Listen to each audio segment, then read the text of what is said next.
let's talk about the Cavaliers here, Anthony. So the question we're asking right now is, what are you more frustrated with? Was that the word? Was that the word you used in the question? Frustrated with? The question is, what's more egregious? That the core four is unchanged, or that the bench is unchanged? Go ahead, Mike. Start us off. I think when you look at it from a big picture standpoint, say the right answer. The core four by itself, individually speaking, I don't think it necessarily fits perfectly together. But those are 4 top 55, 60 players in basketball. There aren't a ton of teams in basketball when you look at their starting lineup that are 4 individual players who, when you were doing your top 100 rankings, and I'll use the Ringer and ESPN because they both did it at the end of the season, both had 4 guys in the top 60. I don't love the fit per se. However, I can understand the theory of wanting to run it back, give it a different chance with a new head coach, a new offensive system, to see if you can get more out of it than you got with J.B. Bickerstaff. I have a real issue with running back the bench as is because last season you signed Marcus Morris in March, and he was arguably your best bench player come the playoffs, and he is no longer here. The only addition they've made. Has he signed with someone else? Not yet. He's supposed to be going to the with his brother, right? I think he wants to play with his brother. They in Washington? I'm not quite sure where Markieff was, but no, Mavericks. Mavericks, yes, he was with the Mavericks. The idea of running the bench back as is does frustrate me for a couple of reasons. For the better or worse part of it, the Cavs have some talented players on their bench, but they are the most volatile roller coaster group you could possibly find. We'll run through it real quick. Ready? Karis LeVert can score you 50 or could dribble the ball off his foot 4 times in a row and cost you 4 possessions.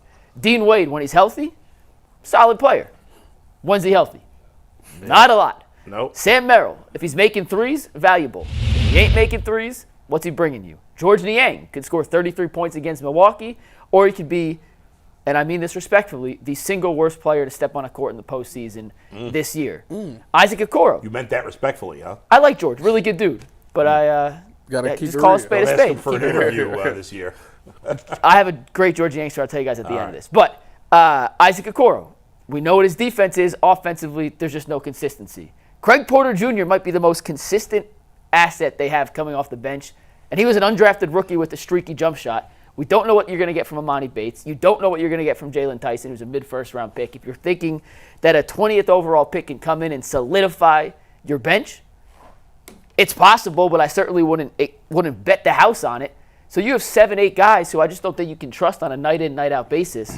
So to run that unit back as is, which was already a bottom half of the league bench last year. You didn't mention Strus, did you? He's a starter. He's a starter. But you said besides the core 4. I was going starting lineup versus bench. Okay. Right. Throw him in there, too? And Strus isn't the most, he's not the pinnacle of consistency. But I was looking at just the real bench.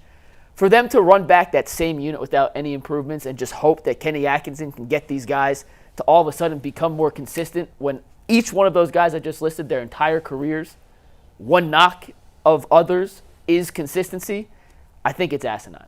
And I think it's kind of a crazy idea that all of a sudden a group of 7, 8 guys who has never really been consistent in their careers is all of a sudden going to be, that's fixed. The starting lineup, I'll live with because the talent, the inconsistency coming off the bench, I think that's a crazy idea to run that back. Tyvis? Well, when I look at it, I agree with your whole argument. When I look at it, Thank you. I'm thinking about the Celtics. Who is the Celtics guy off the bench? Well, heck, in the playoffs when Kristaps wasn't healthy, it was Kristaps coming off the bench. Well, Al Horford is in that category. Technically, it's Al Horford, Peyton Pritchard, Sam Hauser. Like, these guys aren't household names. Are they consistent, those guys?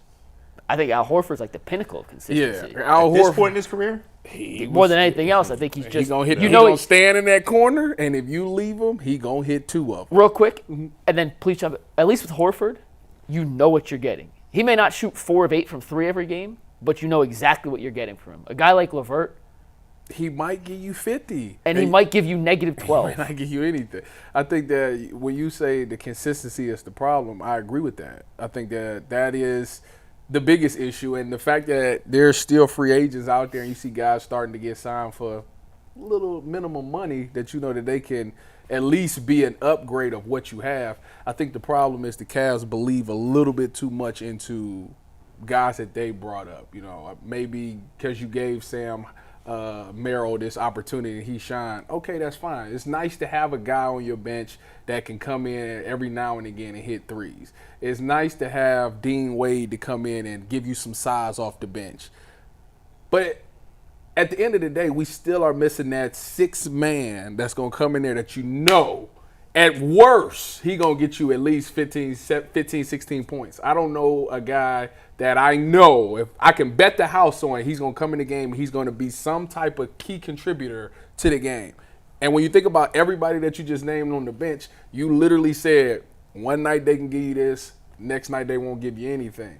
I think we need a consistent guy that we can count on, because the core four is fine. I think you're right. Yeah, we have our problems with two small guards or two non-shooting bigs, but these guys, at the end of the day, Jarrett Allen's going to get you a double-double. Evan Mobley's going to play great defense. Donovan's going to hit Trey, and when you locked in, Darius can give you some threes and give you some assists. With everybody else, you can't say that. These other teams, the Knicks and Milwaukee and Philly, they got Dante DiVincenzo. Do they all have a sixth man? Like Josh Hart. Karis LeVert scored 14 a game this year, even with his inconsistency. Yeah. Coming off the bench. So, I mean, what Dante DiVincenzo's their sixth man?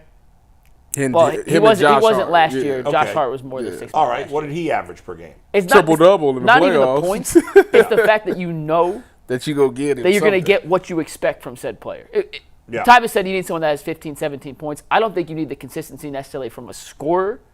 I just think you need to, Darius doesn't have it today. We're going to put player X in. Yeah, Josh Hart would be I'd much rather have Josh Hart as my sixth man than Karis LeVert. But that's not that wasn't an option this offseason. There was no Josh Hart to replace Karis LeVert. Was there that they could have this year? You talking about this free agency right now? Like, who could they have signed?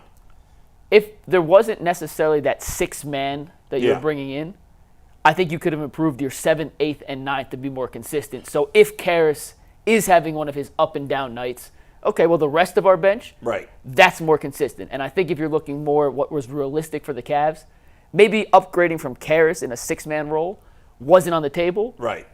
But giving you something more consistent than a Sam Merrill was on the table. So like Buddy Hield, Malik Beasley, those guys, yes. Okay. Sadiq Bey, who just signed again. Are those guys? How much of an upgrade are they of the Cavs' 7th and 8th players? A guy like Malik Beasley, for example, who signed a 1-year, $6 million deal with Detroit, may not be as pure of a shooter as Sam Merrill, but is a better defender, has played in a lot more big games on big stages with good teams. And as a guy I at least trust, from me personally, you may disagree, Tyvis, you may disagree. I would trust more if I had to put him in a playoff game and say, hey, Malik, Darius doesn't have it today, or Karis doesn't have it. We need you to step up. He's more capable of filling that role than I would feel with Sam Merrill. From an offensive standpoint? With Sam Merrill? I'm just saying if you're going to improve the 7th, 8th, and 9th spots on the bench. I wouldn't say Sam Merrill. I would say more Isaac Okoro would be that spot. Yeah, I think he could. He's improving over Okoro. Yeah. I just think I feel like he didn't do a lot with the Bucks. In the end, I'm going to go back to what I said when we were arguing about this, I think, Monday or last week. The offseason's not over. I get it that you look at some of these guys like Beasley, you mentioned, only signed for $4 million. And you're thinking like $6 million. Well, why didn't the Cavs sign a guy for $6 million? I don't know. And maybe it is too late. I don't know. I think also, in terms of, I think most of us realized that in reality, it's probably impossible to improve the Big Four. Yeah. You know what I mean? Core four, respect them. Core four. Now, I know how much you hate saying that. If you still at this point can turn something into Jimmy Butler, okay. That's not too late because he's still available.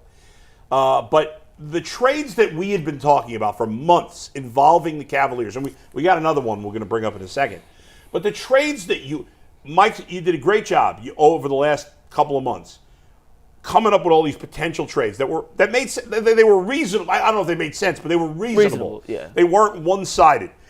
You probably in the last couple of months gave us 20 trades, maybe more. I don't know. In most of those trades, the Cavs were giving up the best player in most of them. The only trades in all that mishmash when the Cavs got the better player probably was a Brandon Ingram situation, which is still possible. But we know the baggage with him. You got to pay him a ton of money, and he's injury prone. What was your Carl Anthony Towns trade? Do you remember off the top of your head? DG and Wade, or DG and DG and Wade. I still take that trade. Well, that's off the table. Well, that was another one where maybe the Cavs get. But most of the trades, it was like turning Darius into 2-3 pieces, turning Allen into. And I don't know, like, it changes it up, and we all get excited about the unknown. But in the end, is that going to make the Cavs better? I don't know. I don't think so. Well, we're talking about the trade in 1 sec. Yeah. So I don't want to get too far. But I'm curious from your opinion, Bull, because I told you mine, Tyvis told us his. Yeah. Knowing the guys the Cavs currently have on their bench, I'll run through them again real quick. LeVert, Wade, they're big man depth, by the way. The only big guys they have on the bench right now are on their roster. Niang. Allen, Mobley, Wade, and Niang. Those are their 4 bigs for next season. Yeah, Wade is the only guy on their bench that I like, and that's when he plays. Yeah. But he's been pretty useless because he's never healthy. I feel like the Cavs are keeping that cap space they have. They have about $16 million to work with. Yeah. And that's before Okoro signs his qualifying offer for any sort of sign and trade. So it's really like $4.5, $5 million if they don't want to go into the first apron of the luxury tax, which they will, I would assume, at some point, because I have to imagine Koby is some sort of Okoro or LeVert sign and trade facility in the works. Have we heard any movement on Okoro? Somebody said. Bobby Marks said on ESPN last week, and I'm going to quote him here, well, there's some, you know what, I can't actually say it because I can't give anything away. So that makes, and Bobby Marks is pretty well. And they used to be the Nets GM, Cam right? Johnson. They're not getting Cam Johnson. But if they turn Okoro into a player we like more, and then at that point they sign somebody else, I don't know who it is, or maybe it's another trade. Dorian Finney-Smith is the most likely, in my opinion, if they're going to turn Okoro into something. He's the guy that, from a financial and a reasonable asset for asset swap, he's the guy that makes the most sense. And is he better than Malik Beasley or Buddy Hield or just as good as those guys? As good, but what he does offer that those two don't, he's a 3-4, not a 2-3. And the Cavs have a plethora, and I mean a plethora, of guys who play the 2-3 position. They have almost nobody who can play the 3-4.